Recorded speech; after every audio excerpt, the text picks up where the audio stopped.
Welcome, Pewter Report readers, viewers, and listeners to a brand new edition of the Pewter Report podcast, energized by Celsius, the official energy drink of pewterreport.com. It is another Victory Monday as we will further recap the Bucs winning 29-25 over the Atlanta Falcons to recapture first place in the NFC South. We'll get into what Todd Bowles had to say today, which, if we're being honest, was a whole lot of nothing. Besides, we did find out why there were only 9 freaking players on the field when Bijan Robinson scored a touchdown. And we'll answer questions from our lovely Pewter people. So a whole lot to get into on today's show. I'm your host, Matt Matera. Joined with me is my fellow colleague from pewterreport.com, SR, Scott Reynolds. Scott, how we doing? Doing good, Matt. You're such a trooper for hanging in there. A little under the weather today, listed as questionable for the podcast, but you're a game time decision, and here you are. You show up as you always do. So we appreciate you, and we'll do a little bit of the heavy lifting today for you.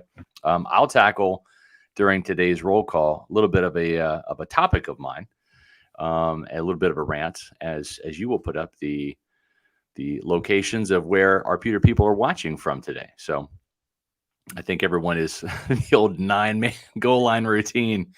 New wrinkle from Bowles. Yeah. Hey, listen. Why don't we start with that? Let's start with that. Because that's the biggest thing that really came out from the press conference with Todd Bowles today. He was asked about Vita Vea and Devin White, and he's essentially like, they're sore. I don't know. Maybe they'll come back this week. He doesn't really know. But how the hell do you have 9 players on the field in a goal line situation? Everyone's close together. You can see everyone right then and there. Just an inexcusable moment from the Bucs, who they did this last week where they had 10 players on the field. Now they took one off. I hope this week we see a situation where the Bucs defense only has 8 players on the field.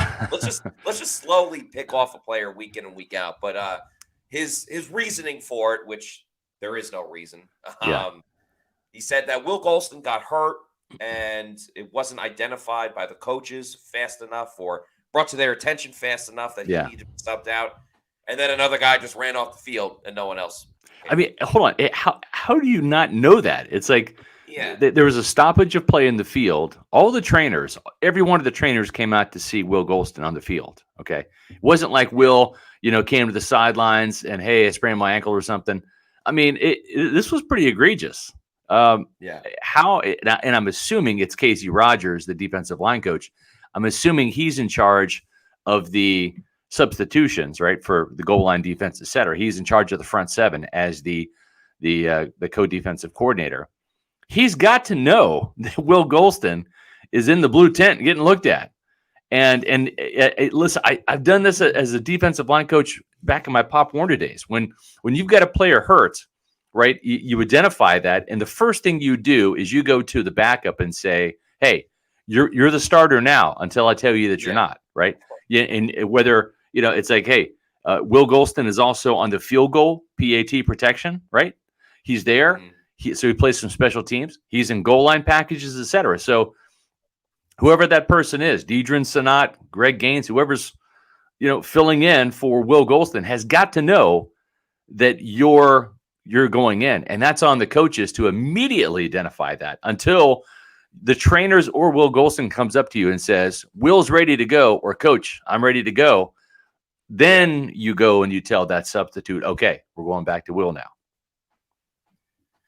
And let's remember, they didn't have Vita Vea, so that's one less defensive tackle that you have to think about and worry about. And Pat O'Connor doesn't play that much. He did have a big play in the game with the tackle for safety, which obviously was set up by Antoine Winfield Jr. But I mean, in a season where we've seen a lot of crazy stuff with the Buccaneers, and it seems like every single season, and I don't pay attention to every single team in the league, but remember last year with the Packers when they played, and it was like Aaron Rodgers figured out what the Bucs were going to run on offense on the 2-point conversion by seeing the scoreboard. Yes. And we had to bring that up with Todd Bowles. Every year there's just an extremely wacky thing that I feel like only happens to the Bucs and no other team. And this having 9 players on the field, I think, takes the cake. Yeah, I agree. The Tampa -2 rather than the Tampa 2. That's Scott great, Scott. Valdez, that is a fantastic comment. The Tampa -2. Yeah, that's fantastic. Might have to steal that. That's really good. Yeah. Yeah, but this is the second week in a row now, right? Because you had 10 men on the field. Now, here's the crazy thing. So against the Panthers, and I wish I had this screenshot up where I could show you. I'll try to describe it.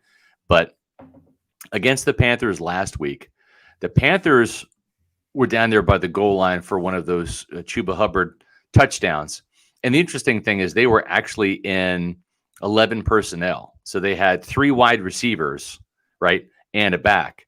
And usually when you get down there, Matt, you're in 12 personnel, 2 tight ends, or 13 personnel, right? You're like literally a foot or yard or 2 away from the end zone.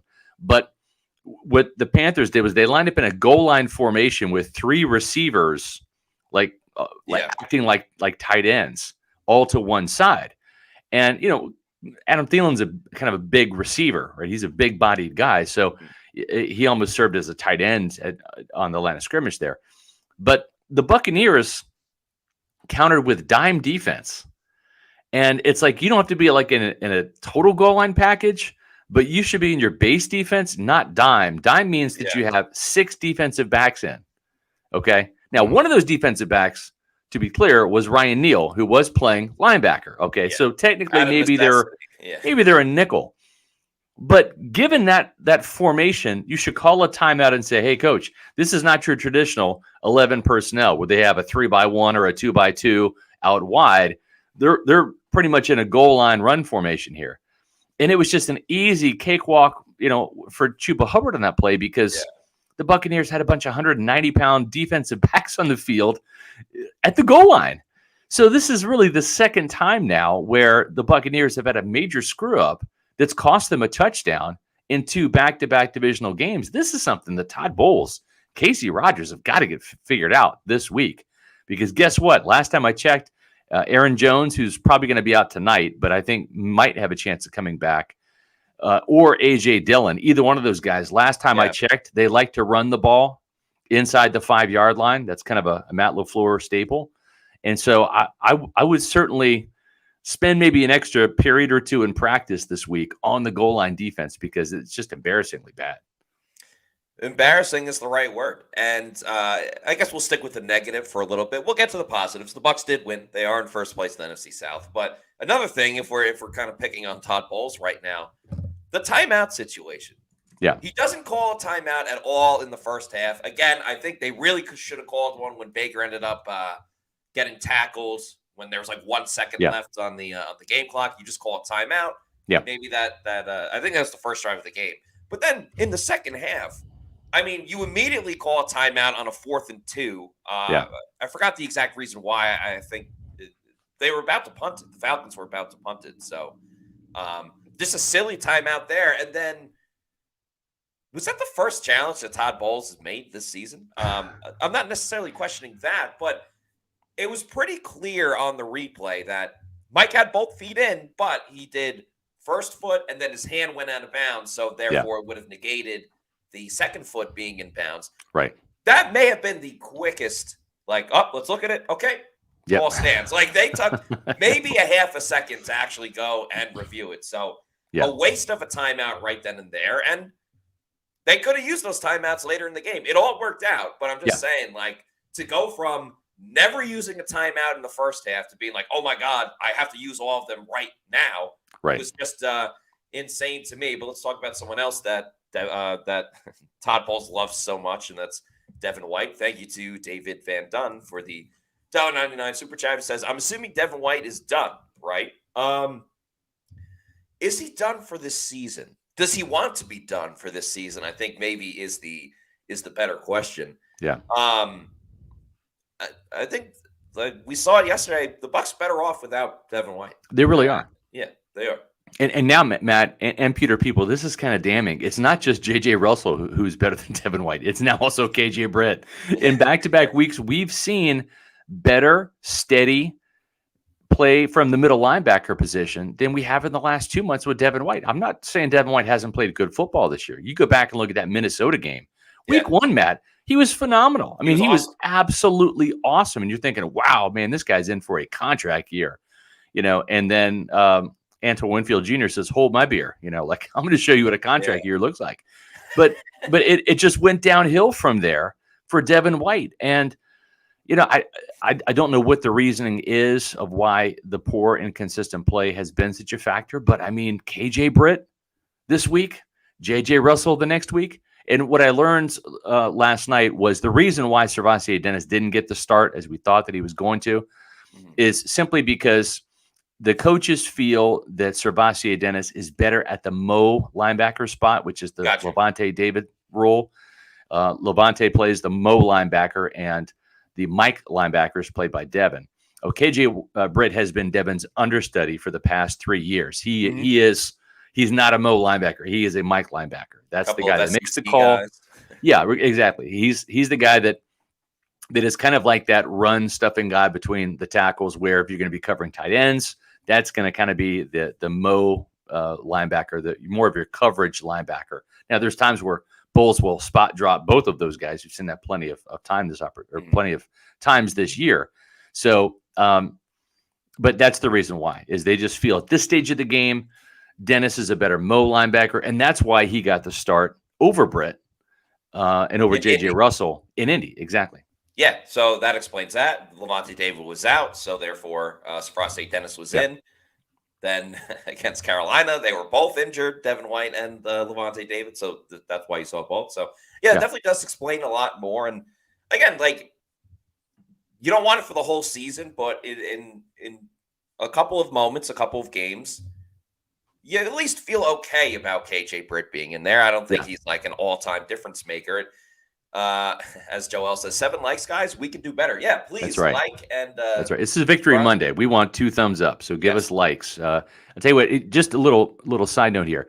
The more likes we get in our videos, and we typically have thousands of views on our Pewter Report podcast, thanks to you guys, Pewter people. We're up to over 12,600. We're closing in on 13,000 subscribers. So you guys are awesome. We appreciate that.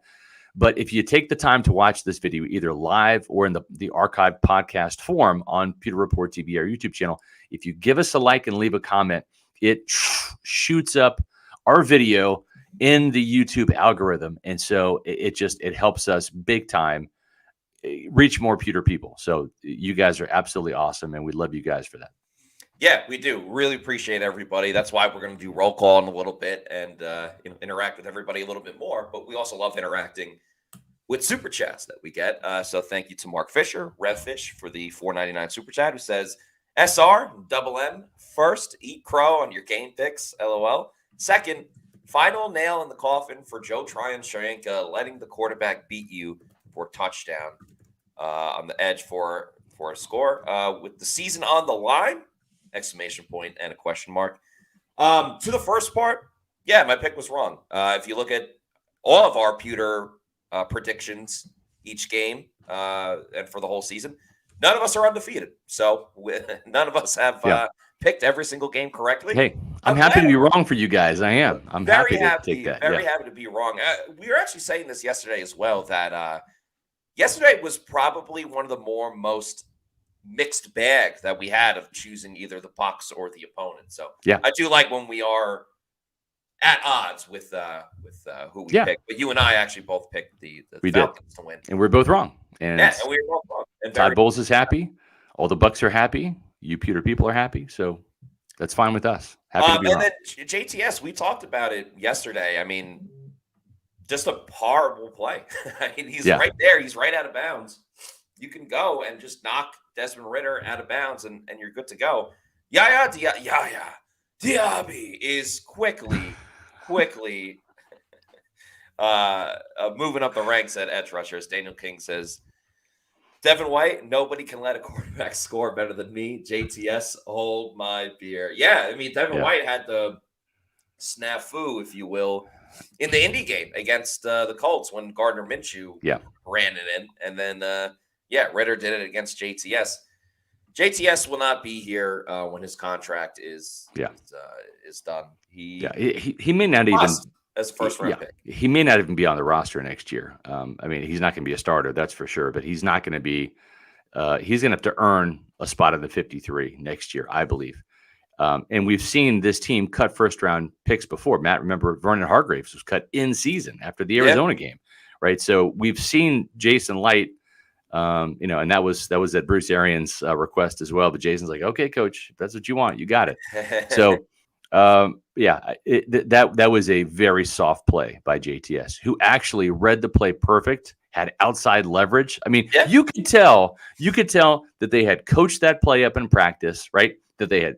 And I think that's why Todd Bowles was beside himself on that, was because this wasn't like, oh, this is a surprise quarterback, option here from Desmond Ridder. They saw that on film. They practiced it perfectly. JTS was in perfect position, had outside leverage. He's the most athletic outside linebacker, not named Yaya Diaby. I mean, that's the real. And he let him break contain and then beat him to the outside, and then he didn't even push him out of bounds. He's right there. It was an incredibly soft play and embarrassing, really. It just was. Another thing that was embarrassing was the pass interference call on Zion McCollum. Yeah. As Scotty J, thank you for the $1.99 super chat, says Zion played great. Bogus defensive pass interference let Atlanta get points. I'm in full agreement with you, Scotty J. Bad penalty. And I said it yesterday, in a game where the refs swallowed the whistle, really did not throw too many penalties. There were 2 penalties that were absolutely backbreaking for the Bucs. Now, they ended up winning, so whatever. But the penalty on Carlton Davis when Antoine Winfield Jr. had the interception. Yeah. And then the one on Zion was just absolutely egregious. I mean, Zion was already at that point balling out. He was covering Scotty Miller a ton. Made some plays, almost mossed, I believe, Drake London, who you also see in this photo, where he almost came up with a pick on the play. I love the progression that we've seen from Zion McCollum. He's a great guy to talk to, super fun, and super fun to watch as well, too, because he's week in and week out, he's just getting better, and you can see why he's going to be a future starter for this team. I agree. Remember when he was gun shy as a tackler, right? He was just a really bad tackler last year, and he's really improved that game, or that part of his game. And then he's got an instance where he's probably should have had that pick on the deep ball to Scotty Miller. Yeah. And it's only a matter of time before this guy starts getting picks, because he's got good hands. And I think sometimes it's like when you're going for the pick, right? And we saw this Antoine Winfield. Sometimes you get so focused on the ball that you forget about the guy that's trying to catch the ball, right?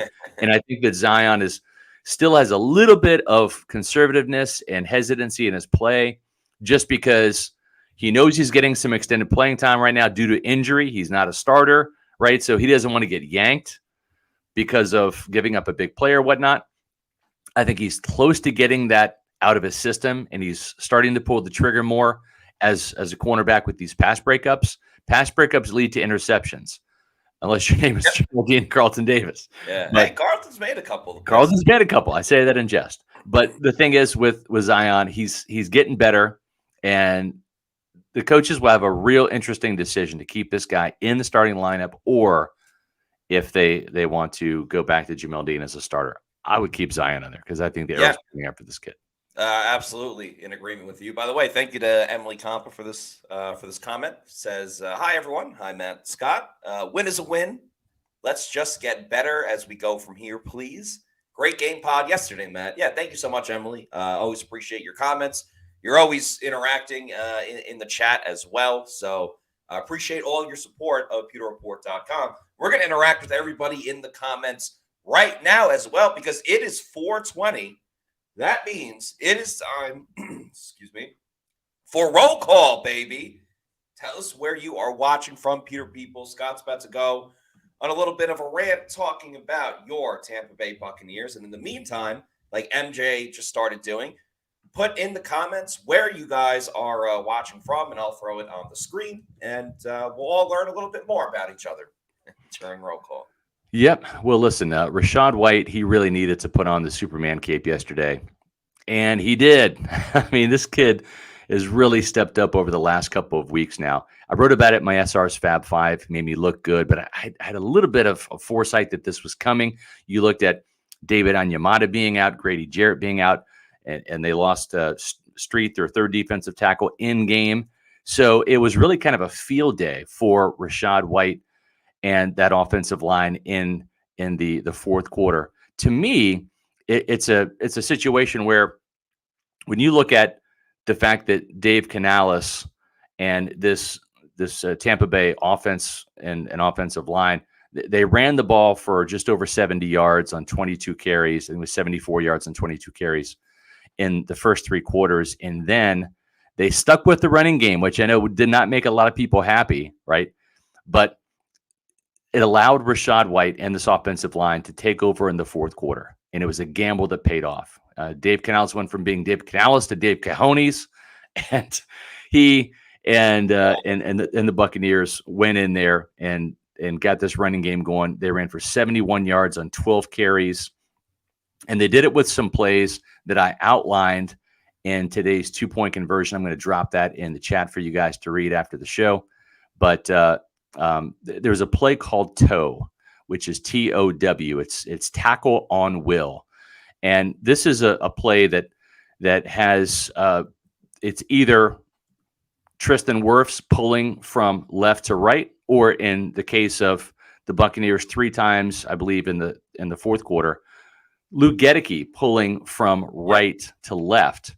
And we actually have a picture of one of these plays here.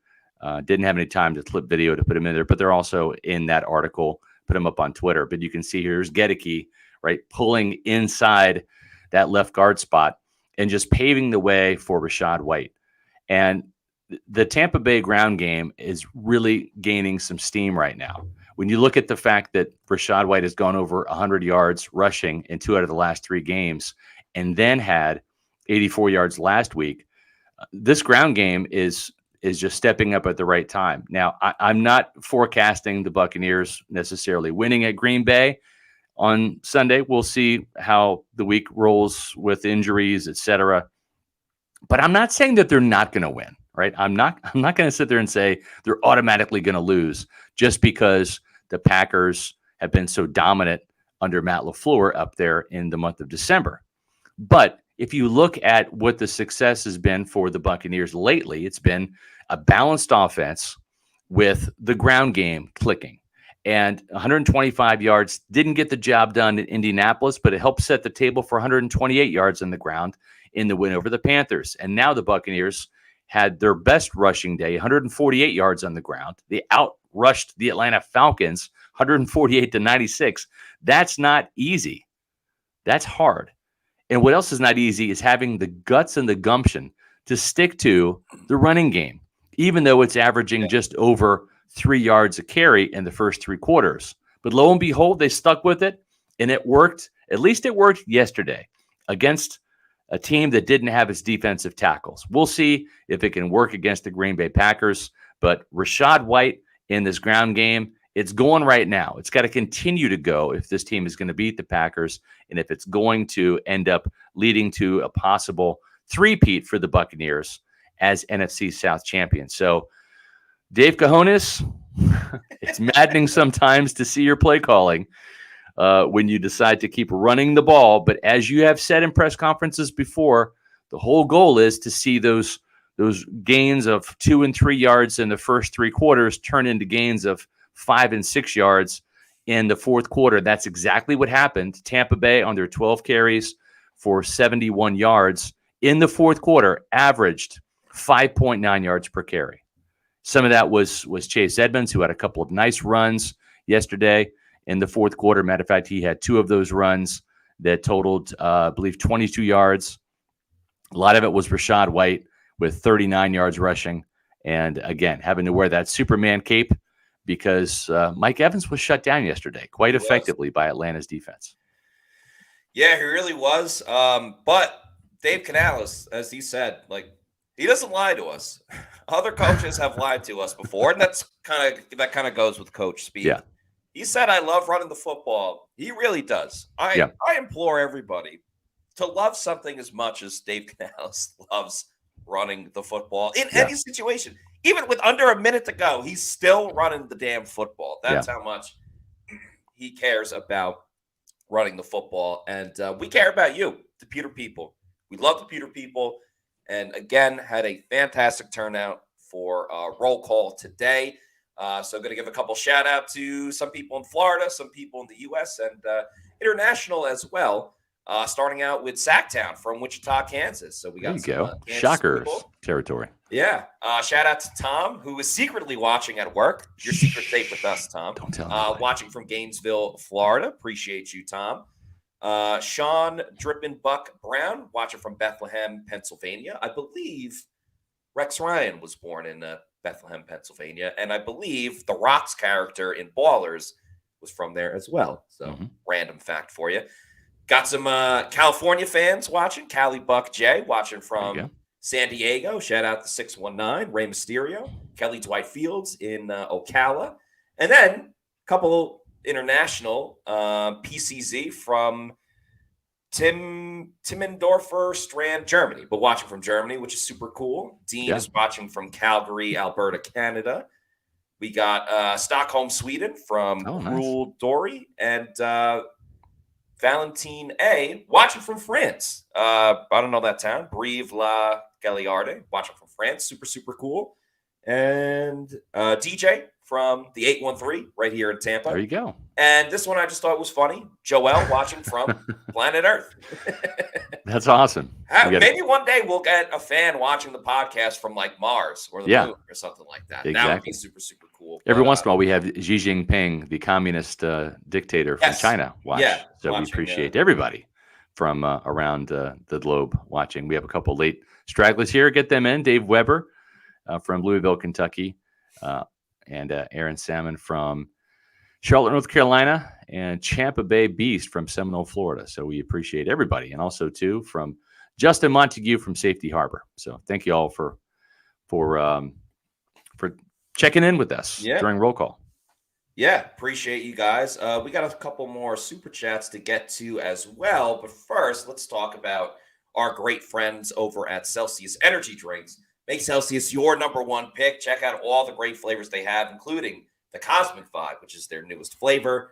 I'm a huge fan of the Arctic Vibe, which you can see on the screen there. But there's so many great flavors to choose from the peach mango to the sparkling orange to the sparkling watermelon. Strawberry lemonade, I'm a huge fan of too. So, cool thing about Celsius, there's no sugar. There's no post-energy drink crash or jitters that you may get with another product out there. So if you need to know where to find Celsius, go to the store locator on their website, punch in your address, and it'll tell you the closest geographical location where you could pick one up. Might be your Walmart, a 7-Eleven, health and fitness store, a Target, or might just be your bodega. And once you keep going to your bodega and you're like, wow, I really enjoy this. I want to get it in bulk. You can get it in bulk. And I recommend getting that variety pack as a variety spice of life. You can have so many awesome flavors of Celsius. You can have it sent to your place of residence whenever you want. You're in charge. So it could be a week, month, quarterly, yearly. You set it up. Totally your call. You're the captain. And go over to Amazon, click on the subscribe and save. That's how you can get it in bulk. And just make sure you're drinking Celsius energy drinks, the official energy drink of PeterReport.com. Make Celsius your number one pick. Absolutely. You know, it's interesting. We did the Pewter, or I should say the Bucs mailbag this morning, right? And I put out the call last night after the game. Bring your questions. I'll answer them tomorrow. And most of the response that I got, the questions I had to choose from, it was kind of crazy because a lot of oops, hang on here. Let me get to it. Here we go. A lot of Buccaneer fans were kind of negative about the win yesterday, right? Yeah. It says, Bowles has killed the fan base and excitement for the team when so many are mad at a W. And that was kind of the case. And I didn't want to seem like a negative Ned or Noel or, Nancy. Nancy. Yeah. But the questions that I had to answer were the ones I had to answer. And they were all kind of like, so does this still mean Todd Bowles is not getting fired? I mean, just things like that. And it is kind of crazy how Buck fans, there is a sense of realism, I think, in the fan base, right? Where they realize this team, I mean, unless it just shows massive improvement over the next month, right? It's not going to to win in the playoffs. And maybe you win a home game against a team that's banged up or whatever here, and maybe you've improved enough to do that. But can this team win at San Francisco? No, they showed that they couldn't do that. Can this team, go to Dallas and win? I don't think that they can. And can they beat the Eagles in Philly? No, I don't believe that's the case either. So I think fans realize that the coaching on this team, and we talked about it at the beginning of the show, Matt, with having 9 defensive players out there for a goal line package, right? Some of those play calls, as much as I praise Dave Canales for his fourth quarter stick-to-itiveness, in the run game, if you looked on our X feed, we were bashing the guy in the first half. 85 yards of offense, right? Mm-hmm. 1 target for Mike Evans, no catches at halftime. So, I mean, as good as Dave Canales was in the fourth quarter, kind of like Baker Mayfield. Okay, great game-winning drive, but man, the first 3 quarters looked really, really bad. And until they get some of these situations ironed out from the coaching standpoint, the play calling standpoint, the game management standpoint, they're just not going to be successful in the postseason. So I think a lot of fans have come to that realization and just say, okay, let's just play this out and get to the offseason and start the rebuild or the reboot or the reload or whatever you want to call it. Yeah, I mean, there are a lot of flaws with, as you said, situational things week in and week out. And that's a Todd Bowles thing. I mean, you could point at whoever. That comes down to Todd Bowles. And it is hard to wonder, like, how much more this team can improve. Now, offensively, I think they would improve next season because Dave Canales will just have more experience as a play caller. But does that mean, like, oh, he should definitely be back next season? Yeah. I don't necessarily think so, especially if you're going to do a complete rebuild, which is this question / comment from Paul, a.k.a. Florida Dreamhouse, with this $5 super chat. Thank you very much, Paul. Who says, if we go full rebuild, new head coach and rookie quarterback, does Evans bail? If he does bail, what do Bucs fans have to look forward to in 2024? So, yeah, I think it's very interesting when it comes to Mike and his free agency. Clearly, Mike wants to get one more big payday, which he is well within his right to do.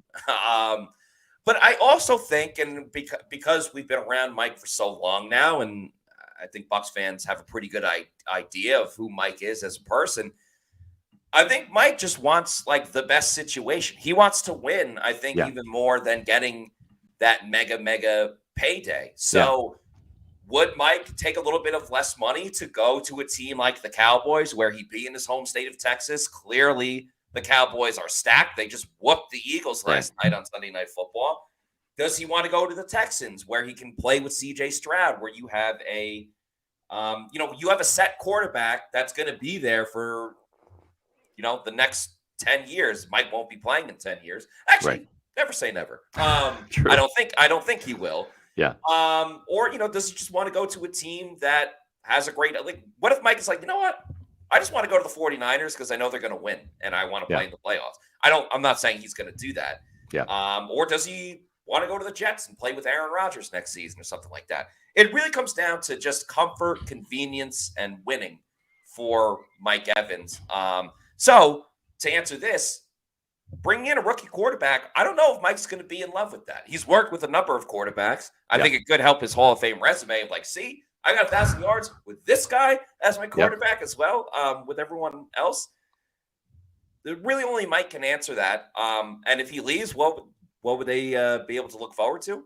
Well, you would have a rookie quarterback. So you would have that. The Buccaneers, if they're going to go with the rookie quarterback next year in the draft, they most certainly would want to have Mike Evans, right? Because there's nothing that helps a rookie quarterback, except for a really good offensive line, better than having a stud number 1 receiver to throw to, right? So now we've talked about it before. We've floated this. I'll float it again. Todd Monken, former Bucs wide receivers coach, former Bucs offensive coordinator. He had a lot of success with Mike Evans and Chris Godwin, working under Dirk Cutter, and he would be at the top of my list if Todd Bowles gets fired. If they're going to go with an offensive-minded coach, he is Baltimore's offensive play caller as well as their offensive coordinator, and they are putting up points left and right. He's done it with pocket quarterbacks. He developed a guy, a walk-on, Stetson Bennett at Georgia, and helped win 2 national championships with the Bulldogs. He's done it with a mobile, dual-threat quarterback like Lamar Jackson now in Baltimore. And he's also coached a guy by the name of Baker Mayfield in Cleveland in 2019. So really some interesting connections there with Todd Monken.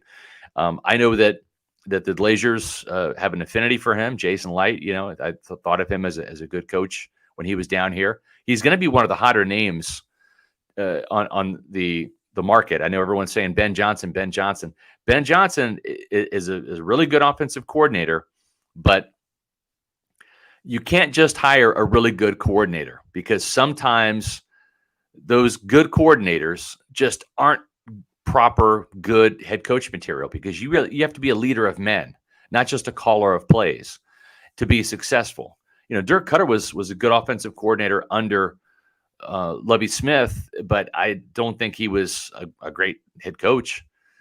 I think we're seeing that kind of with Todd Bowles, right? Really good defensive coordinator, helped the Buccaneers win a Super Bowl, but he's still 500 in both of his seasons in Tampa Bay.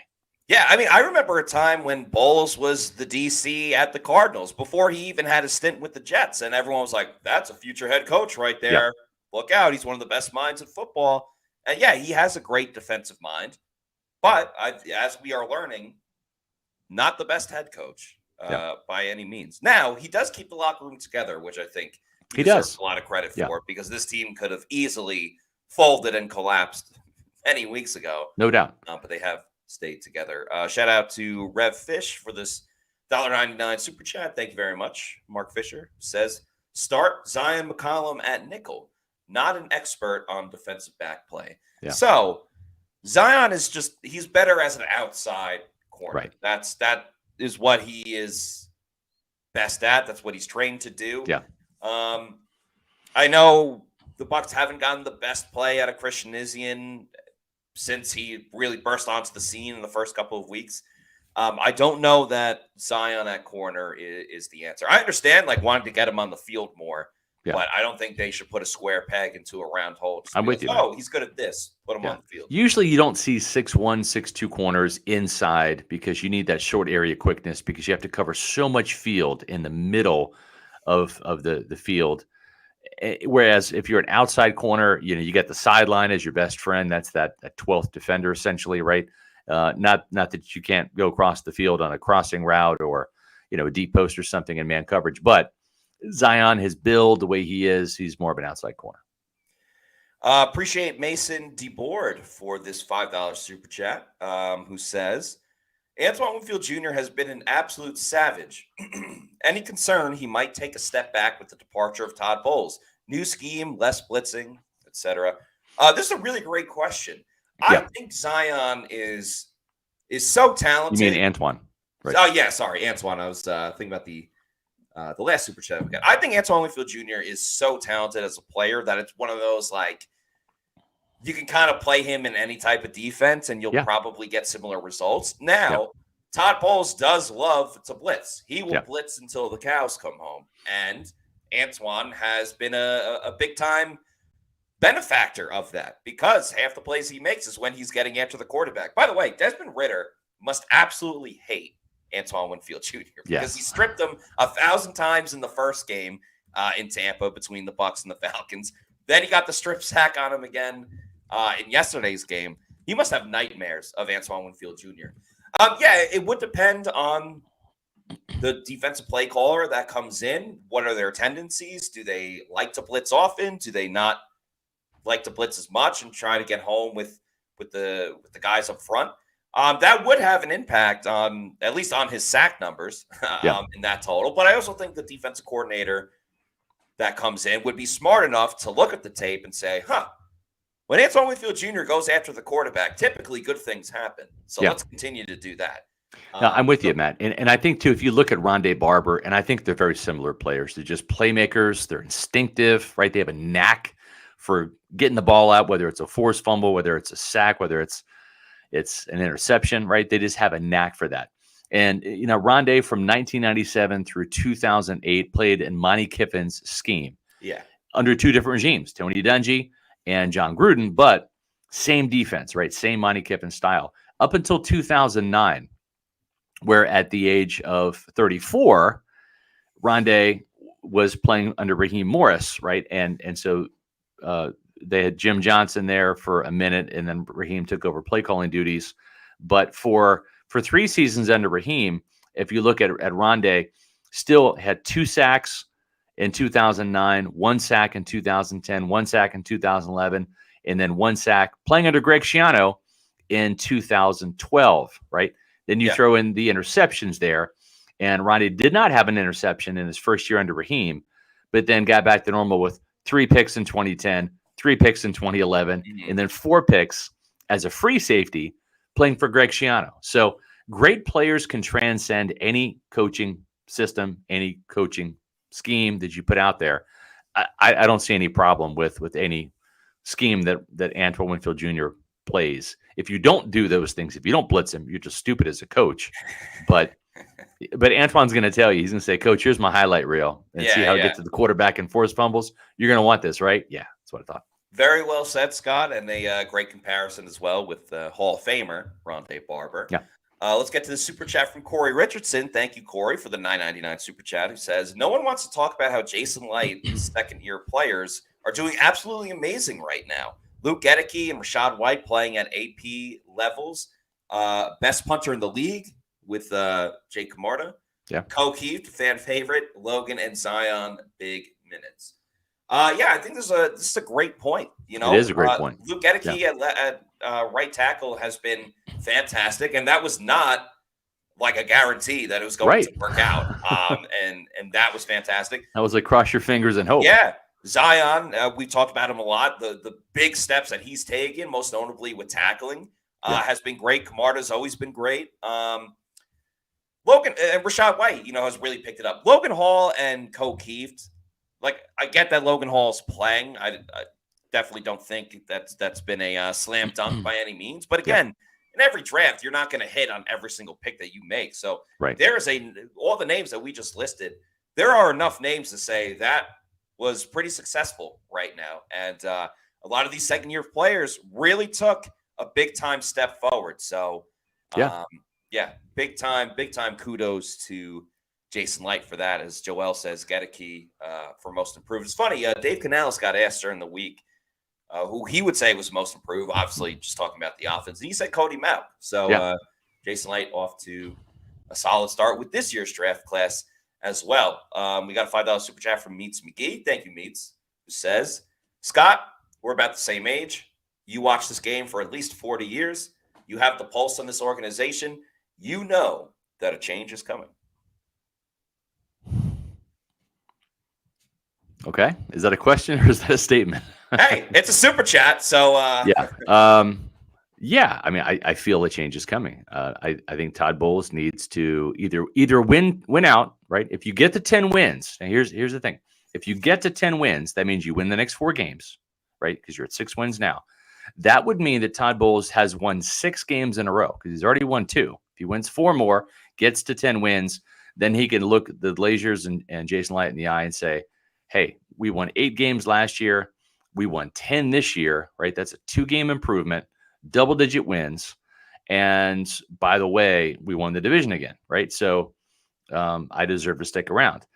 10 wins might allow the Glazers to stomach a home playoff loss, depending on who it is and how much it is. If it's lopsided, all bets are off. But if that doesn't happen, if he doesn't win the NFC South and doesn't make the playoffs as a wild card and doesn't win in the playoffs, I think Todd Bowles probably gets replaced. If this team gets in, I think they've got to win that home playoff game. I think that would be the measure of progress that the Glazers would need to see. And I let's just leave it at that. Yeah, I mean, I don't think the Bucs are going to win out, but if they did win out, that would put them at 10-7. That would also put them on a 6-game winning streak because they've won 2 in a row, and if they win the next 4, It's tough to fire a coach after a 6-game winning streak. Yes, yeah, that's what I'm saying. Like, if Bowles wants to stay here, and I know he does, you might have to do that. I mean, 3-1 down the stretch would get you to 9 wins, right? Yeah. But then it's like, okay, you still got to win that home playoff game to really show some improvement because you won the NFC South last year. Yeah, and they're probably playing the Eagles. Because the Cowboys beat the Eagles last night. So whoever doesn't win that division is going to be the top wild card, which means they're coming to the NFC South, and we kind of already seen that story with the Eagles beating up on the Bucs. Seen that movie? We know how it ends. Yeah, exactly. Thank you to Bucs Baseman for this $5 super chat, who says Bowles is lucky we won yesterday because that play where he had 9 defensive players on the goal line and did not call a timeout was a fireable choice.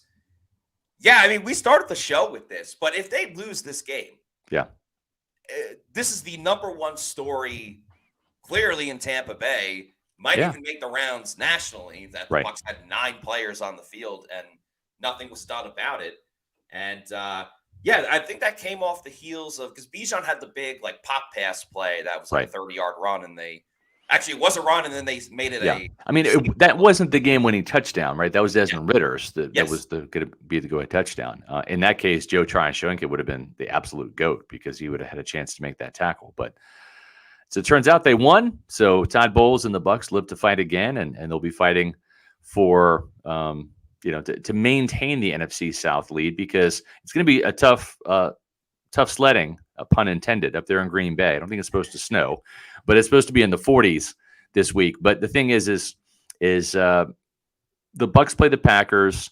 The Falcons will be traveling to Carolina to play the 1-win Panthers. That smells like an Atlanta win right there. That's automatically, that combined with the Bucs loss will put the Falcons back in the NFC South lead by a game. And then you've got the New Orleans Saints, which are hosting the New York Giants. That also smells like a win. So enjoy this lead while you can. Doesn't mean the Bucs can't recapture it in a week or two, but they're going to need some help to get some losses from Atlanta and New Orleans down the stretch. And they're going to have to probably go, what, Matt, 3-1, you think, down the stretch at least to win this division? Yeah, I would say so. Now, the good thing in that is that they do play the Saints, so they can kind of control their own destiny. A double whammy game, right there. Double whammy game. And helpful that they already beat the Saints one time, so the most that the Saints can do is tie up the season series versus the Bucs. And Todd Bowles is undefeated, beating the Saints. He's 3-0. He's got the voodoo on the Saints. So, so we'll see what happens there. He has mastered the art of beating the Saints. We'll see if he can sweep the Saints for a second week or second year in a row. But when it comes to mastering the real estate market, you're going to want Eric Gross and your team. That's right. It takes a full team effort in football to win. And it also takes a full team effort in real estate to win. So why don't you draft or sign or trade for Eric Gross and let him be your Pro Bowler when it comes to real estate? He has done hundreds of transactions in this crazy real estate market. So he's got experience, the kind of experience that you're going to need in any type of situation. As you know, Eric is an avid Pewter Report reader. He's also a Tampa native, so he knows this area extremely well. His dad was stationed at the MacDill Air Force Base. And with he and his team, their market knowledge is top-notch. Their communication is top-notch. Their commitment to excellence is top-notch, and that's what sets them apart. With their strong team of vendors, and they've got a network of over 85,000 agents as part of the eXp Realty Group. The Eric Gross Group will turn your dream of buying or selling a home into reality. Here's what I want you to do. Go to the website housesinfla.com. Even if you don't maybe think about buying a new home or selling yours, just go there. Go to housesinfla.com. Check it out. It's got a great layout. You can check out their inventory, and maybe it can help you gauge what your home value is worth, right? So it's a great thing to do. Go to housesinfla.com and give Eric a call at 513-907-4271. He wants to meet you and get to know you and help you buy or sell a home. So no matter where you are in your home ownership journey, you're going to feel welcome with the Eric Gross Group, the official realtor of Pewter Report. Once again, visit housesinfla.com. Seeing a difference of opinion from a couple of Pewter people on who's going to win the NFC South. Callie Buck says Bucs are going 3-1 and don't need any help because of it.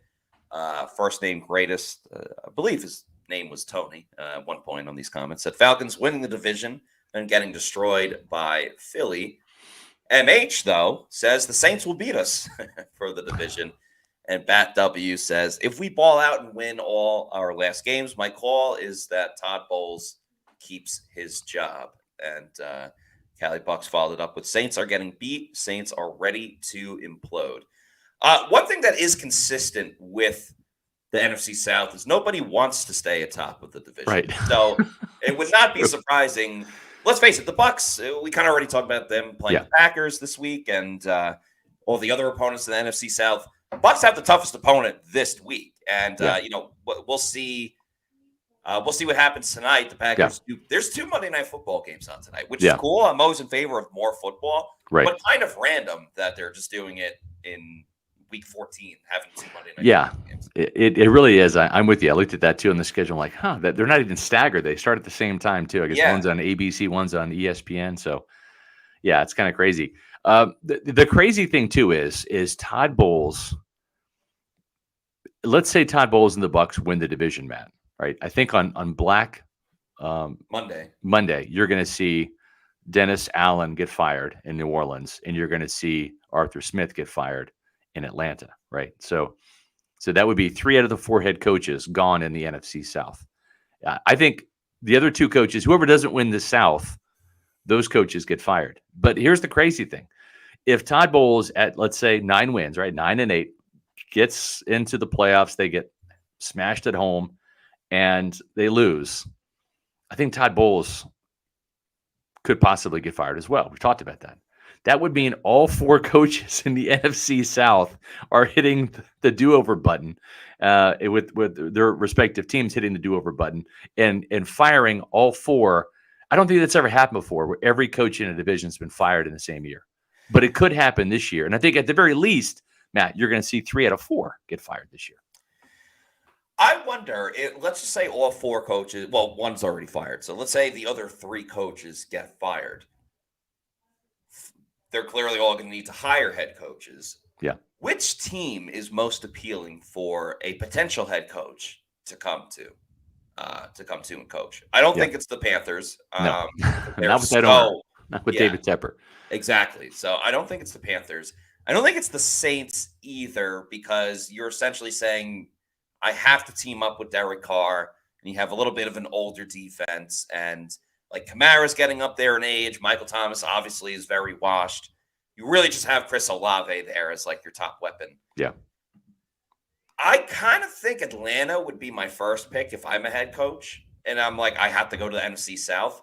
It would be between the Bucs and the Falcons. I think I would lean towards Atlanta a little bit, because it feels like they just need to figure out who's going to play quarterback for them, where the Bucs have like a lot of other problems, including who's going to play quarterback. Yeah, I tell you what, I think, and I'm really not trying to sound like a homer here, or even like a Jason Light ass kiss, but to me, I think Tampa Bay, because they have won a Super Bowl. Actually, they've won 2. They're the only team in the division that's won 2. Jason Light was largely responsible for the most recent one, of course, in 2020. He hired Bruce Arians, right, in 2019. He acquired Tom Brady in 2020 as a free agent, because he had, through the draft those previous years, built an offensive line that was Super Bowl ready, had enough pieces in place on defense that was Super Bowl ready. And then you've got the weapons, right? I mean, Jason can draft receivers, right? Drafted 2 Pro Bowl receivers in Mike Evans and Chris Godwin, right? So that attracted Brady down here. So if I'm a head coach, I'm looking at who's the guy that's going to help me cook the meal, right? Who's going to help me grocery shopping and get the ingredients that I need to bake with? And I'm looking at Jason Light's track record of the draft, and man, it's up there. He's drafted. I mean, it doesn't get any better when you draft Tristan Wirfs in the first round and Antoine Winfield Jr. in the second. Then you look at, is this a general manager that can manage the cap? And he and Mike Greenberg, his assistant general manager, are a dynamic 1-2 punch when it comes to cap management, right? They're going through, the doldrums this year, but they're going to get out of it really quick, because they kind of paid the credit card bill this year instead of kicking the can down the road. And the last but not least, Matt, is Jason Light really doesn't lose free agents in free agency. He re-signs a lot of his guys. They want to come back and play for the Glazers, play for Jason Light, play for the head coaches that he employs, play for this town, this team. And no state income tax. And no state income tax. Exactly right. So to me, I think you look at that too and say, this guy wants to hire me. And man, I look at his track record and in the draft, free agency, trades, right? I mean, this is a guy that found Shaq Barrett off the street for $4 million and a 1-year prove-it deal. He's traded for Jason Pierre-Paul. I mean, there's a lot to like here in Tampa. So I think the general manager role with Tampa Bay, and I'm with you because I think it would come down to Atlanta and Tampa Bay. But to me, Jason Light, his track record, his front office, and salary cap wizard Mike Greenberg, that steers me to Tampa Bay if I'm a head coach. Yeah, I think it's very close. It's neck and neck, and it's a great example as to why the Bucs would be a really good pick. And we got a 1999 super chat. Ooh, thank you, John. Josh. Thank you very much to Josh, who says, "I don't understand. $70 million over the cap, improving run game, Baker, effing Mayfield, 20-8 ratio, touchdowns to interceptions, near 500. We need upgrades, and the defense is struggling. But we run these guys out of town. Dumb. Third year, a must for Bowles and Canales." All right. That's a difference of opinion. Yep. But that's what we like. That's we right. like everyone voicing their thoughts and opinions on this team. There is something to be said about there's a lack of patience in the NFL, just in general. There is something to be said about letting things play out a little bit. And I've said it before, and I'll continue to say it. Jason Light in other organizations doesn't even get to the opportunity to bring in Bruce Arians and then Tom Brady a year later. That's just how it goes in the NFL. That's a great point, Matt. David Tepper. Yep. And the patience of sticking with Jason Light clearly paid off. Yeah. Is it the same with Todd Bowles? I kind of don't think so, but you never know. Yep, you never know. One thing that we do know, though, is when it comes to your finances, letting the folks over at Muni Financial help you with your finances is probably one of the best calls you're going to make. At Muni Financial, we help you live in the now. Dude, congratulations. We're so happy for you. Thank you. And even though the now may feel very different, you still need to plan for the future. How's retirement treating you? Oh, just fantastic. I know I say it all the time, but you really got to come up to Colorado. Let's do it. All right. Yeah. We can help you develop that plan to keep you on track so you can still prepare for tomorrow, today. Muni Financial. Plan ahead, stay ahead. One of these days we're getting to Colorado, Matt. We're doing it, right? But before then, we're going to call it Muni Financial, right? Because managing your family's wealth means more to Muni Financial than simply allocating your assets. It means legacy planning, brokerage and advisory services, retirement accounts, college savings accounts, and insurance services. With 40 years of experience, let Muni Financial help you plan ahead and stay ahead. Do me a favor. Call my guys, Dave and Mark over there at Muni Financial. And the number is 1-800-868-6864. That's 1-800-868-6864, or visit them on the web at immuni.com. Tell them Scott Reynolds sent you, and let them be that second look at your finances, that get a second opinion. You do that in the medical field, do it with your finances too, because it makes a world of difference. And of course, once you're done checking out Immuni Financial, do us a favor. Hop on over to pewterreport.com, hop onto social media, and follow us on all of our social media. We are at Pewter Report on X, Instagram, Facebook, and Threads. Then, of course, our YouTube channel is Pewter Report TV. Please hit that like button, subscribe, leave a comment as well. Maybe if you're not watching this show live, feel free to participate in roll call in the comments. We'll make sure that we like the comment, maybe leave a reply as well. It just helps grow our audience, and we love our audience. We love the Pewter people. Yep. We have so much fun interacting with you guys. Another fantastic episode with great. You guys were awesome. You brought it today. Comments, questions. Yeah, you guys absolutely brought it today. We're going to bring it again on Wednesday for our next show as we preview Bucs versus Packers. Packers are playing tonight, so it will be fun to watch. Yeah. We have a late super chat. Thank you to Easy the Great for the $10 super chat, who says, I know I'm not the only one who was wanting the Bucs to go for it on 4th and 2 on the opening possession, but it's nice to have a kicker who can make a 55-yard field goal. Woo, Honey McLaughlin. Absolutely right. He's been lights out this season. That's going to do for us. For Scott, I'm Matt. Peace out, everybody. We'll see you next time. Out.